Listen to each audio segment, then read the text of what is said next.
시나리오를 읽는 시간에 시인 영화인 백악기입니다.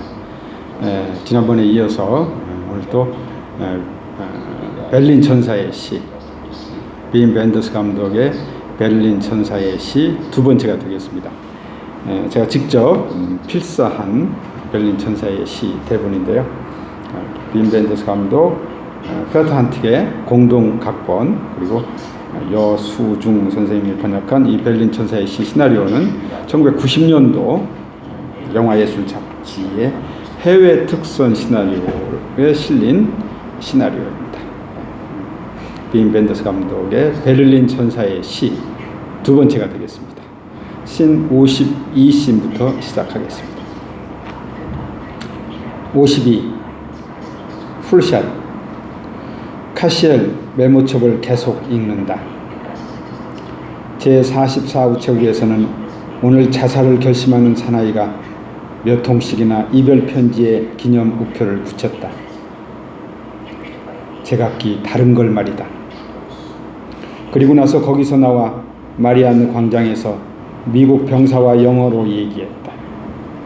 영어로 쓴다는 것은 학교를 나온 이후 처음이지만 제법 유창했었다.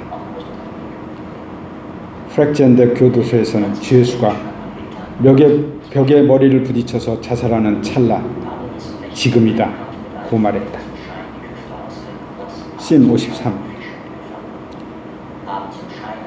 보다 접근해서 프론트 글라스 너머 두 천사를 카메라는 잡는다. 카시엘. 지하철의 동물원 역전에선 차장이 잘못으로 불의 섬이라고 외쳤다.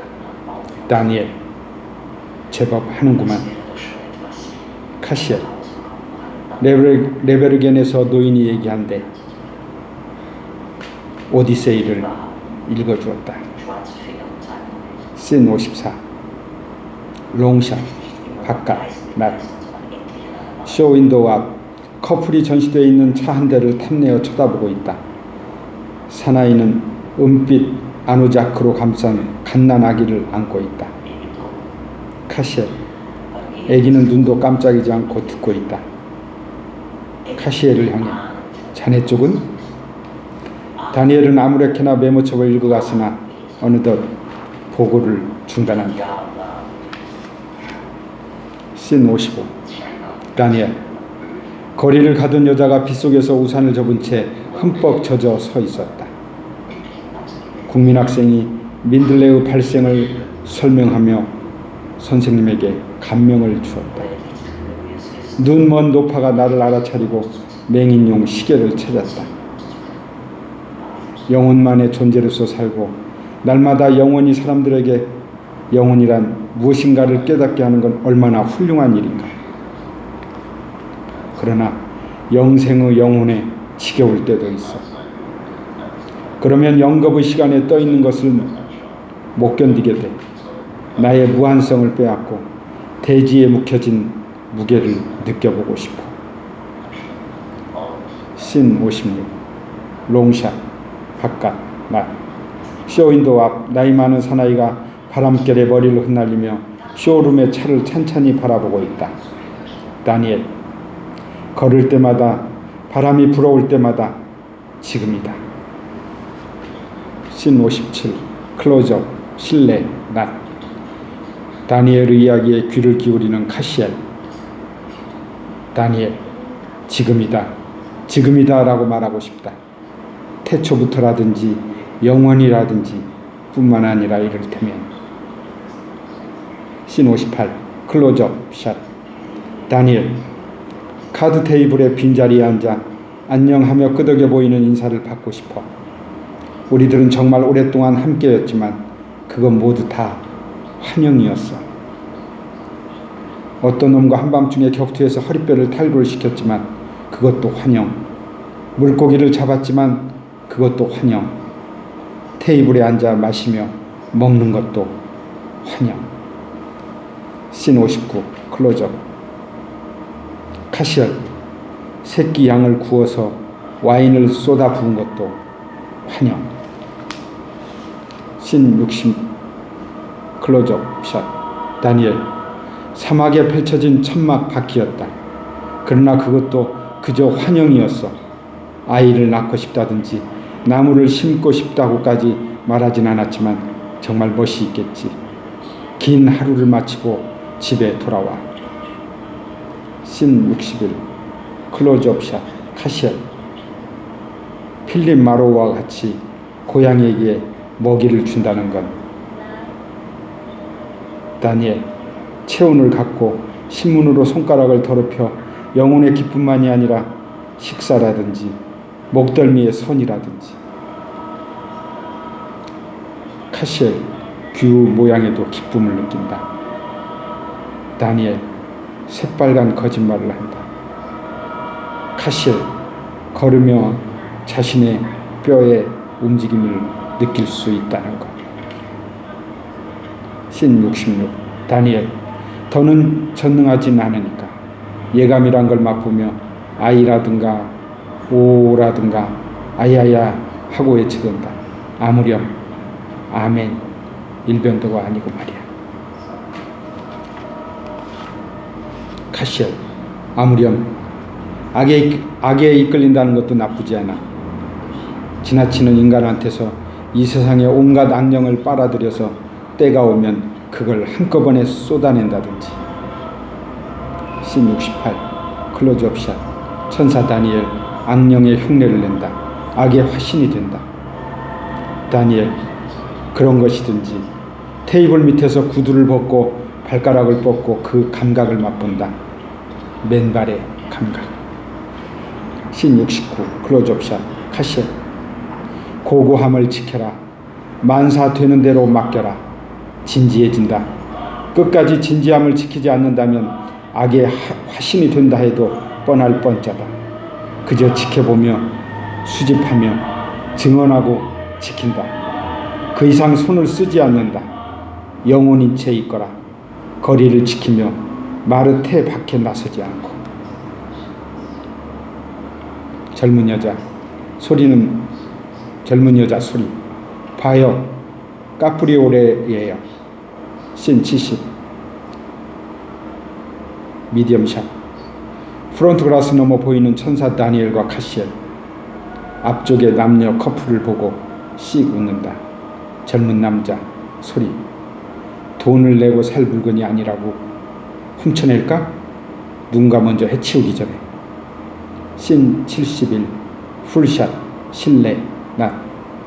두 천사들의 시선에서 프론트 글라스를 통해 천사들이 타고 있는 BMW의 값어치를 가늠하는 젊은 남녀 커플, 젊은 여자. 뭘 말이에요? 정말 멋져요. 오픈해서 스모우가 없는 데서 마구 달려보는 것. 도서관 씬 72 롱샷에서 미디엄샷 실내 낮. 카메라 이동 크레인으로 이동해서 팬하면 국립도서관의 천정에서 카메라는 천천히 아래로 내려와서 책에 몰두하고 있는 사람들을 스쳐 넓디 넓은 공간을 이동해 간다. 의학 전공의 여학생 곁에 서 있는 여자 천사가 카메라 쪽을 보고 목례를 한다. 이어 카메라는 지나치는 다니엘과 카시엘을 잡는다. 조금 있다가 둘은 헤어진다. 카시엘은 혼자 우뚝 선 채 눈을 감고 귀를 기울인다. 국립도서관은 소리의 코러스로 가득 채워져 있다. 읽는 남자 1 열대 우림은 6층으로 이루어진다. 성장의 원동력이 되어 있는 것은 우림의 1조 부족이다. 즉 원생님의 지표는 이끼류 및 빛을 그렇게 필요지 않는 식물류로 두터운 펠트상의 융단에 덮여 있다. 이들의 식물은 6m의 높이까지 이른다.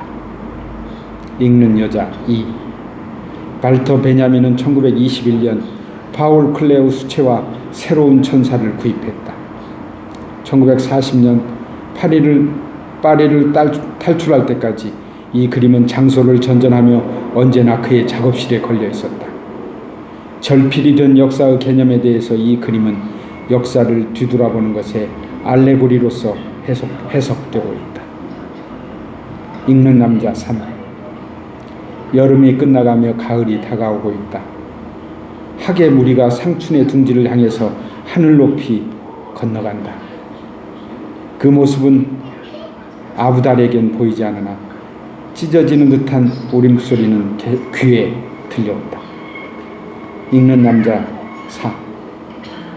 안투아프 아부는 지금 뒤를 돌아보며 자신의 인생이 그 중요성에서 우열을 매기는 두 부분에 분할되어 있다는 사실을 깨닫는다. 자기가 복종하고 있는 인생과 명령하는 인생으로 그는 복종하고 있는 쪽 인생에 대해선 불쾌한 기억밖에 갖고 있지 않았다. 불쾌한 기억밖에 갖고 있지 않았다. 읽는 남자 5. 무엇이 일어났는가? 우린 앞을 다투어 뛰쳐나간다. 그러자 웬걸 선명한 황색 기체의 이륙 준비가 완료된 소형 비행기가 바로 코앞에 들판에 있는 것이다. 우리는 경납고에 눈길을 보낸다. 읽는 여자 6. 자궁의 임신은 많은 경우 유산을 일으킨다. 수정란이 성장하기에는 공간적으로나 또 영양보급 점에서도 무리가 있기 때문이다. 알이 착상에 성공한다고는 보증 못한다. 거기가 무덤일 수도 있는 것이다. 유산은 왕왕 임신 2주째부터 3주째에 일어나며 그것보다 늦어지는 것은 드물다. 씬 73. 롱샷에서 클로즈업샷 그리고 미디엄샷 실내 낮 카메라 이동 후 팬 카메라는 도서관의 윗층계를 지나 다른 열남자들을 스치고 지나간다. 두 남자의 천사가 웃는 얼굴로 카메라를 향해 인사를 한다. 수학을 공부하고 있는 남자아이에게서 카메라가 정지. 천사 다니엘의 손가락이 수학책 위를 움직여 가서 다니엘 자신이 프레임 안으로 들어온다. 위층계의 난간에 기대어 눈을 감고 도서관의 밀물처럼 높아져 오는 코러스에 귀를 기울이는 다니엘. 읽는 여자 7. 부가가치세의 생각. 매상세가 오늘의 소득의 부가가치세의 형태로 부상해 오고 있다. 생산자로부터 말단 소비자의 손에 옮겨질 때까지 제조, 가공, 유통으로 상품은 수많은 단계를 거친다. 그 제각기의 단계에서 상품에 생기는 부가가치는 그때마다 구입 및 판매 가격의 차이로 나타난다. 그 부가가치에 한해서 과세되는 것이 이 세금인 것이다. 읽는 남자 8. 내년 봄 3월 20일부터 3일간 오사카 구장에서 투어 대회를 개최한다는 발표가 신문지상에 전해졌다. 12월 중순이었다. 그날 스가미 편집국장은 사고가 실린 가판지를 한 장 호주머니에 넣고 오랫동안 기다리게 했던 따시로와 함께 찬 바람이 휘몰아치는 길거리로 나왔다. 씬 74. 클로즈업 실내 낮 남자아이 눈을 흡뜨며 놀래서 카메라를 보면 다니엘 그 남자아이를 향해 웃어보인다. 씬 76. 풀샷 실내 낮 다니엘 눈을 남자아이 앞의 책상 쪽으로 옮긴다. 거기 앉아있는 천사는 상냥하게 일어나서 책 읽기에 열중해 있는 다른 여자 쪽으로 향한다. 씬 77. 롱샷, 미디엄샷, 풀샷, 실내 낮 다니엘 국립도서관 안을 계속 걸어나간다. 난간에 앉아있는 두 남자 천사가 그에게 인사를 한다. 카메라는 다니엘을 떠나서 2층으로 그 2층의 반대쪽에 쭉 앉은 도서 열남자들 쪽으로 팬. 이어 다시 카메라는 하강에서 앞 전경의 열남자들을 잡는다. 여자 천사가 미소로 카메라를 향해 목례를 한다. 읽는 남자 10. 태초에 신이 천지를 창조하시니 땅을 혼돈하여 창공은 암흑의 수렁을 띠고 신의 영영스러운 물로 그 표면을 덮으리. 읽는 여자 11. 나는 그대를 사랑해왔다. 아마 오늘에도 내 가슴속의 불길을 지워버리진 않았어. 다만 그대의 괴로움을 부풀게 하고 싶진 않다. 그대 마음이 더는 어지러워지지 않게도. 나는 희망 없는 침묵을 지키며 그대를 사랑했다. 심약할 때도 질투에 휘몰릴 때도 있었다. 한결같이 그대를 사랑해왔지. 그대와 나처럼 사랑해줄 사람을 만날 수 있기를. 읽는 남자 12. 그녀는 한쪽 발을 들어 흙이 묻은 양말 뒤를 찬찬히 보며 손바닥으로 털었다. 그리고 나서 다른 발을 털었다. 읽는 남자 13. 뜰에는 사람 키만큼의 원추형으로 손질이 된 검은 수풀에 새가 한 마리 엄지동자처럼 스며들고 두 번 다시는 나타나지 않았다. 읽는 남자 14. 릴케의 시. 밤이 되면 천사와 얘기하며 내 눈에 깨닫고 있는지 묻고 싶다. 천사가 대뜸 에덴이 보이느냐고 물으면 에덴은 불타고 있다고 대답할 수밖에 없으리라. 입을 천사 쪽으로 기울고 싶다. 아무것도 원치 않는 사랑처럼 완고히. 그리고 천사가 생을 예감할 수 있느냐고 물으면 생은 지친다고 대답할 수밖에 없으리라. 천사가 나의 안에 천사의 영혼 속이야말로 영혼의 것이 되는 기쁨을 찾아내어 그것을 양손에 떠올린다면 나는 기쁨은 홀림의 근원이라고 할 수밖에 없으리라. 읽는 남자 15. 카시엘은 고독과 눈물의 천사이며 카시엘은 토성의 지배자이며 동시에 제7천의 통치자이며 힘의 질서의 통치자이다. 또는 그는 가끔은 중용의 천사로 나타날 때도 있다. 78. 인서트 실내 나. 음대생이 알반 베르크의 편지를 베끼고 있다. 다니엘의 손이 화면에 나타나 책상 위에 하얀 연필을 집는다. 연필 그 자체는 거기에 남는다. 다니엘이 훔치는 것은 연필의 환상이다. 읽는 남자 16. 나에게는 모든 것이 조촐하나 새롭고 진기한 축하연인 것 같이 느껴진다. 그러나 귀로의 여러 추격들을 지나쳐 큰 소리로 노래 부른다. 씬 79. 풀샷에서 미디엄샷 실내 낮. 다니엘이 훔친 연필을 매만지며 카메라를 향해 걸어온다. 그는 멈칫 서며 눈을 감고 다시 높아져 오는 코러스에 귀를 기울인다. 그리고 그 코러스가 그에게 고통을 되살려내듯이 머리를 흔든다. 그러자 소리가 멈춘다. 씬 80. 미디엄샷에서 롱샷 실내 낮. 다니엘이 국립도서관의 다른 계단을 여전히 하얀 연필을 매만지며 걸어온다. 그는 다른 한 사람의 남자 천사를 만나 목례를 받는다. 흑인 학생이 생물학의 책을 읽고 있다. 다니엘은 더 걸어가서 계단 근처의 의자에 앉는다. 그는 골똘하게 연필을 바라본다. 읽는 남자 17. 분자의 크로닌화는 구조 연구에 직접 응용될 뿐만 아니라 완전한 유전적 순수함을 가진 DNA의 공급을 가능케 하기 때문에 분자 생물학의 많은 분야에서 교배 실험에도 효험이 있다. 우리들은 핵산 생화학에서 사용되는 세균의 유전자 해독요소, 이를테면 DNA 해독요소를 분자 생물학 분야에 광범위하게 유용될 수 있게 순수 배양 방법의 개선 노력이 계속되고 있는 상황을 지켜보고 있다. 씬 81. 미디엄샷에서 롱샷 실내 낮. 카메라 이동, 크레인 이동, 팬 하면 다니엘은 연필을 무릎에 놓는다. 고통이 그를 사로잡는다.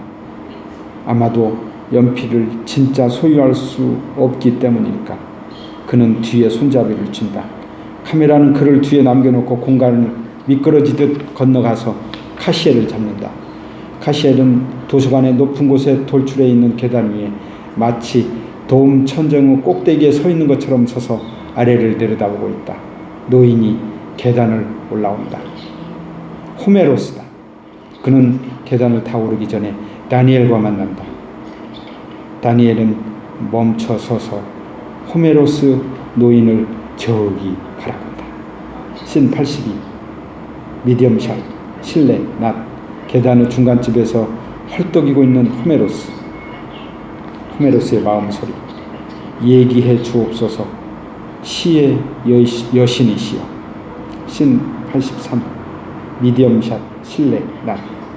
다니엘은 노인으로부터 시선을 돌려 카시엘을 바라본다. 세계의 끝. 신 84. 풀샷 실내 난. 카시엘이 강단에서 둘을 내려다본다. 신 85. 미디엄샷 실내 난. 다니엘의 시선이 카시엘로부터 노인인 호메로스에게 돌아간다. 노인에 대해서 얘기해 주옵소서. 그리고 그를. 씬 86. 미디엄샷. 호메로스 앞을 보나 눈앞의 천사를 알지 못한다. 만인의 거울로 삼으소서. 씬 87. 롱샷에서 미디엄샷 실내 낮. 카메라 이동하여 팬하면 천사 다니엘이 바쁜 걸음으로 계단을 내려간다. 호메로스 천천히 계단 올라와서 지금껏 다니엘이 앉았던 의자에 앉는다. 그는 안경을 끼려고 하나 대줄이 헐렁해서 잘 끼어지지 않는다. 나의 듣는 이는 시간과 더불어서 읽은 이가 되어 이제 둘러앉은 모임이 아닌 한 사람 책상에 대하여 다른 사람 따위는 개의치 않는 모양이다. 나는 늙고 소리도 시들어졌으나 이야기는 계속 심연에서 피어오른다. 가벼이 열린 입이 힘세고 용이 주도하게 거듭되는 이야기. 은밀한 전수 따위 거치지 않아도 말과 글이 의미하는 바 알게 되는 성스러운 이야기. 시나리오를 읽는 시간, 시인, 영화인 백악기였습니다.